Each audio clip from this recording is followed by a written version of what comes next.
Grow app में शुरू से लेके आखिरी तक अकाउंट ओपनिंग करने का जो भी स्टेप है हम हर एक स्टेप कवर करेंगे। लेकिन उससे पहले मैं आपको कुछ जरूरी चीजें बताता हूं जो आपको चाहिए अपना डीमैट अकाउंट खुलवाने के लिए। देखो, एक डीमैट अकाउंट खुलवाने के लिए किसी के लिए भी सबसे जरूरी चीज है एक पैन कार्ड, क्योंकि इन्वेस्टमेंट करना पैसों से रिलेटेड है, इसलिए हमें पैन कार्ड की जरूरत है। दूसरा चाहिए हमें एक बैंक अकाउंट, और तीसरी जरूरी चीज है हमारा आधार कार्ड, जो कि किसी मोबाइल नंबर से लिंक होना चाहिए। यहाँ पर ध्यान देने वाली बात यह है कि आपके पास वो नंबर होना चाहिए जिससे आपका आधार कार्ड लिंक हो। तो ये कुछ जरूरी चीजें थी आपको डीमैट अकाउंट खोलने के लिए। देखो, यहाँ पर अगर आपके दिमाग में ऐसे सवाल आ रहे हैं कि डीमैट अकाउंट क्या होता है, क्या इसे खुलवाना सेफ होता है, या इसको खुलवाने के कोई चार्जेस भी लगते हैं, तो यहाँ पर मैं आपको सब बताऊंगा। तो सबसे पहले आपको डीमैट अकाउंट के बारे में बताता हूँ। देखो, जैसे आप अपना बैंक अकाउंट खुलवाते हो जिसमें कोई आपको पैसे भेज सकता है, आप अपने पैसे निकाल सकते हो, आप अपने बैंक से किसी और को पैसे भेज सकते हो, ऐसे ही सेम शेयर्स के लिए डीमैट अकाउंट खुलवाना होता है। डीमैट अकाउंट में क्या होता है, जब आप शेयर खरीदोगे तो कंपनी आपको शेयर आपके उस डीमैट अकाउंट में भेजेंगी जिसमें आपके शेयर्स रहेंगे, और जब आप अपने शेयर बेचोगे तो आपके उसी डीमैट अकाउंट से आपका ब्रोकर आपके शेयर को वापस बेच देगा। तो इसीलिए आपको डीमैट अकाउंट की जरूरत होती है। दूसरी चीज, क्या डीमैट अकाउंट खुलवाना सेफ होता है? जी हाँ दोस्तों, ये बिल्कुल सेफ होता है और इसमें कोई भी रिस्क नहीं होता, क्योंकि ये नॉर्मल किसी भी खाते की तरह ही है। बस ये खाता खुलवाना जरूरी होता है शेयर में इन्वेस्ट करने के लिए। अगर आप शेयर में इन्वेस्ट करना चाहते हो तब तो ये खुलवाना पड़ेगा, इसके बिना कुछ नहीं हो सकता। तीसरी चीज है, देखो, बहुत सारे ब्रोकर में डीमैट अकाउंट खुलवाने के चार्जेस नहीं लगते, लेकिन कुछ ब्रोकर में डीमैट अकाउंट खुलवाने के चार्जेस होते हैं। देखो, यहाँ पर आपके दिमाग में सवाल और आ सकता है कि क्या अगर आप ग्रो ऐप में अपना डीमैट अकाउंट खुलवाते हो तो क्या वो आपका डीमैट अकाउंट दूसरे ब्रोकर में चल सकता है? क्या वो ज़ीरोधा में या अपस्टॉक या एंजल ब्रोकिंग में वो डीमैट अकाउंट काम करेगा? तो दोस्तों, यहाँ पे मैं आपको बता दूं कि हर ब्रोकर के पास अलग अलग डीमैट अकाउंट खुलवाना पड़ता है, क्योंकि ये बिल्कुल बैंक अकाउंट की तरह होता है। जैसे अगर आपके पास SBI का बैंक अकाउंट है और आपको HDFC बैंक की सर्विस लेनी है तो आपको HDFC बैंक पे अकाउंट खुलवाना पड़ेगा। बिल्कुल ऐसे ही अगर आपने ग्रो ऐप में अपना डीमैट अकाउंट खुलवा रखा है तो अगर आपको ज़ीरोधा की सर्विस लेनी है तो आपको ज़ीरोधा में अपना डीमैट अकाउंट खुलवाना पड़ेगा। तो ये कुछ बहुत ही जरूरी चीजें थी जो आपको बतानी जरूरी थी। ओके, तो अगर आपको ग्रो ऐप के जरिए शेयर्स में इन्वेस्ट करना है तो आप सबसे पहले डिस्क्रिप्शन में दिए हुए मेरे लिंक पे क्लिक करके आप फ्री में इस ऐप को डाउनलोड करके फ्री में अपना अकाउंट खुलवा सकते हो। ऐप डाउनलोड करने के बाद आपको एक ऐसा पेज दिखाएगा जिसमें आपके पास लिखा रहेगा कंटिन्यू विद गूगल, या फिर इसमें आप अपनी ईमेल आईडी डालकर भी साइन इन कर सकते हो। तो यहाँ पर हम कंटिन्यू विद गूगल पर क्लिक करेंगे, जिसके बाद आपसे परमिशन मांगेगा, और फिर अगर आप उसे कंटिन्यू कर दोगे तो आपके फोन में जितनी जीमेल आईडी होंगी वो खुल जाएंगी। अब आपको किस जीमेल आईडी से अपना अकाउंट खुलवाना है, यहाँ पर आपको वो चूज करना है। इसके बाद आपसे आपकी जीमेल आईडी का पासवर्ड मांगेगा, जहाँ पर आपको अपना पासवर्ड डाल देना है, और फिर नेक्स्ट पे क्लिक करने के बाद आपके पास फोन नंबर डालने का ऑप्शन खुल जाएगा।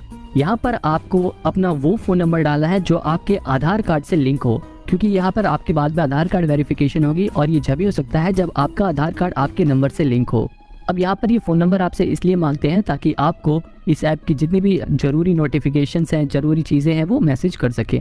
यहाँ पे आप अपना मोबाइल नंबर डाल के सेंड OTP पर क्लिक करोगे तो इसके बाद आपके पास 6 डिजिट का OTP आ जाएगा। इसके बाद आप अपने नंबर में देखकर उस OTP को यहाँ पर फिल कर दोगे और फिर वेरीफाई कर दोगे। फ़ोन नंबर वेरीफाई करने के बाद ये आपकी पैन कार्ड की डिटेल मांगेगा।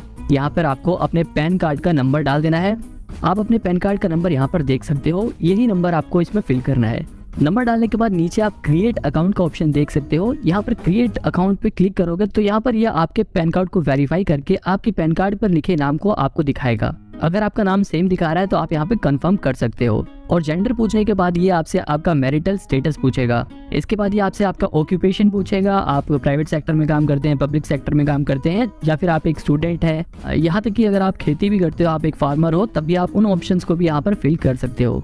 इसके बाद ये आपसे आपकी एनुअल इनकम पूछेगा, यहाँ पर आप अपने हिसाब से भर सकते हो। अगर आप एक स्टूडेंट हो और आपकी कोई भी इनकम नहीं है, आप अप टू 1 लाख वाले ऑप्शन को ही चूज कर सकते हो। हालांकि इस सवाल से आपके इन्वेस्टमेंट में कोई फर्क नहीं पड़ेगा। इसके बाद ये आपका ट्रेडिंग और इन्वेस्टमेंट का प्रेफरेंस पूछेगा कि आपको कितना एक्सपीरियंस है इस सेक्टर में, आप इन्वेस्ट करने का कितना एक्सपीरियंस है। तो अगर आप बिल्कुल नए हो तो आप नो एक्सपीरियंस पे कर सकते हो, बाकी अगर आपको कुछ एक्सपीरियंस है तो वो भी यहाँ पे आप फिल कर सकते हो। इसके बाद आप प्रोसीड कर दोगे तो दूसरा पेज खुल जाएगा। यहाँ पर आपकी मदर्स नेम और फादर्स नेम पूछा जाएगा, जहाँ पर आप अपने माता पिता का नाम फिल कर सकते हो। इसके बाद ये आपसे आपके बैंक अकाउंट के बारे में पूछेगा ताकि आप अपने बैंक अकाउंट के जरिए आगे ट्रांजैक्शन कर सको। हालांकि बाद में आप दूसरा बैंक अकाउंट भी ऐड कर सकते हो, लेकिन यहाँ पर आपको अपना एक खुद का बैंक अकाउंट ऐड करना है। यहाँ पर जो भी आपका बैंक अकाउंट है आप उसे चूज करके अपने बैंक की ब्रांच का IFSC नंबर डालकर आगे बढ़ सकते हो। इसके बाद ये आपका बैंक अकाउंट वेरीफाई करने के लिए आपसे आपका बैंक अकाउंट नंबर पूछेगा। यहाँ पर आपको अपने बैंक का अकाउंट नंबर डालना है और वेरीफाई कर देना है। वेरीफाई पे क्लिक करते ही ग्रो ऐप वाले आपके अकाउंट में 1 रुपये भेजेंगे ताकि ये आपके बैंक अकाउंट की डिटेल्स को मैच कर सके। बैंक अकाउंट वेरीफाई करने के बाद यहाँ पर आपके पास KYC का ऑप्शन खुल जाएगा। तो यहाँ पर आपको प्रोसीड फॉर KYC पे क्लिक करना है। इसके बाद ये आपसे डिजी लॉकर के जरिए आपके डॉक्यूमेंट्स को फैच करने के लिए परमिशन मांगेगा। यहाँ पर ये आपके आधार कार्ड को फैच करेगा और आधार कार्ड को वेरीफाई करेगा ताकि आपकी KYC कंप्लीट हो सके। तो यहाँ पर आपको इस पे टिक करके अपनी कंसेंट दे देनी है और ऑथेंटिकेट आधार कर देना है। इसके बाद आपके फोन में एक ऐसा पेज खुल जाएगा जहाँ पर ये आपसे आपका आधार नंबर पूछेगा। यहाँ पर आपको अपना आधार नंबर डालना है और नीचे जो कैप्चा दिया होगा उसे फिल कर देना है और नेक्स्ट कर देना है। इसके बाद आपके उस आधार कार्ड से जो भी फोन नंबर लिंक होगा आपके उस नंबर पर OTP आ जाएगा। यहाँ पर आपको उस OTP को फिल कर देना है और कंटिन्यू कर देना है। यहाँ पर ये बात आपको ध्यान रखनी है कि ये आधार कार्ड आपका होना चाहिए, पैन कार्ड आपका होना चाहिए, किसी और का फिल नहीं करना आपको। इसके बाद आपसे ये आपका एक सिक्योरिटी पिन सेट करने को बोलेगा जहाँ पर आप अपने हिसाब से कोई भी एक पिन सेट कर सकते हो और कंटिन्यू कर सकते हो। इसके बाद यह आपसे आपके डॉक्यूमेंट को शेयर करने की परमिशन मांगेगा। तो यहाँ पर आपको अलाउ कर देना है। इसमें बिल्कुल भी घबराने वाली बात नहीं है, बिल्कुल सेफ है। परमिशन देते ही आपकी KYC कंप्लीट हो जाएगी। इसके बाद यहाँ पर आपको अपनी एक फोटो खींचने का ऑप्शन खुल जाएगा। उजाले में जहाँ पे प्रॉपर लाइट हो वहाँ पे खड़े हो जाएं और कैमरे वाले ऑप्शन पे क्लिक करके एक अपनी साफ सुथरी फोटो क्लिक कर ले जिसमें आपका चेहरा बिल्कुल साफ दिखाई दे। इसके बाद सिग्नेचर वेरिफिकेशन का प्रोसेस चालू हो जाएगा जहाँ पर आपको प्रोसीड टू सिग्नेचर पे क्लिक करना है। जिसके बाद आपके फोन पे ही सिग्नेचर करना है। किसी भी तरह आप अपनी उंगली से यहाँ पे टच करके साइन कर सकते हो और फिर सबमिट करके आगे बढ़ जाओ। इसके बाद ये पूछेगा कि क्या आप अपने डीमेट अकाउंट में नॉमिनी ऐड करना चाहते हो। यहाँ पे ये नॉमिनी बिल्कुल जैसे हम बैंक अकाउंट में अपना नॉमिनी ऐड करते हैं वैसे ही होता है। नॉमिनी मतलब अगर हमें कुछ हो जाता है तो हमारे बाद वो शेयर्स हमारे नॉमिनी को ट्रांसफर हो जाएंगे। तो यहाँ पर अगर आप अभी ऐड करना चाहते हो तो प्रोसीड कर सकते हो, बाकी से स्किप भी कर सकते हो। तो बाद में आप अपने नॉमिनी की डिटेल भर के ऐड कर सकते हो। हम यहाँ पर स्किप करके आगे बढ़ेंगे। इसके बाद आपके पास आधार ई-साइन का ऑप्शन खुल जाएगा जहाँ पर आपको प्रोसीड करके आगे बढ़ जाना है। क्लिक करते ही आपके पास एक नया पेज खुल जाएगा जहाँ पे टर्म्स एंड कंडीशन दी होगी, उसे आप पढ़ के प्रोसीड टू ई-साइन पे क्लिक कर दोगे। जिसके बाद यहाँ पर आपके ग्रो ऐप में अकाउंट ओपनिंग फॉर्म खुल जाएगा जहाँ पर आपकी सारी डिटेल्स दी हुई है। आप इन डिटेल्स को पढ़ सकते हो और इसके बाद आप यहाँ पे साइन नाउ कर सकते हो।